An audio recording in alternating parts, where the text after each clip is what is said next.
தஞ்சாவூர் தொகுதியின் வெற்றி வேட்பாளர் பாரத பிரதமர் நரேந்திர மோடியின் ஆசி பெற்ற கருப்பு எம் முருகானந்தம். வாக்களிப்பீர் தாமரை சின்னத்திற்கு. வளர்ச்சியும் வாய்ப்புகளும் தொடர தமிழும் தமிழகமும் தலைநிமிர மோடியின் கேரண்டி இருக்கு. பயம் எதற்கு?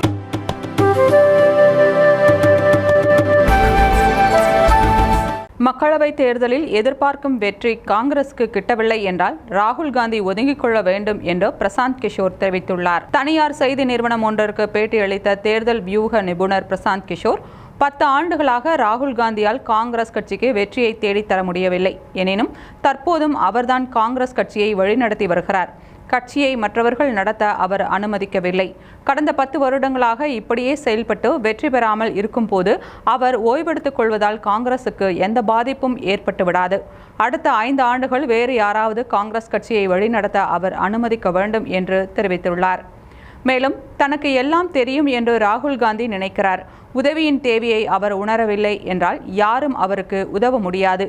எந்த ஒரு தனிநபரையும் விட காங்கிரசும் அதன் ஆதரவாளர்களும் பெரியவர்கள் என்பதால் கட்சிக்கு வழிவிடுவதில் ராகுல் பிடிவாதமாக இருக்கக்கூடாது என்று பிரசாந்த் கிஷோர் அறிவுறுத்தியுள்ளார். சமரசம் செய்யப்பட்ட தேர்தல் ஆணையம், நீதித்துறை மற்றும் ஊடகங்களால் தான் கடந்த காலங்களில் காங்கிரஸ் கட்சி தேர்தலில் தோல்வி அடைந்தது என்று ராகுலின் கூற்று உண்மையல்ல எனவும் பிரசாந்த் கிஷோர் தனது பேட்டியில் குறிப்பிட்டுள்ளார்.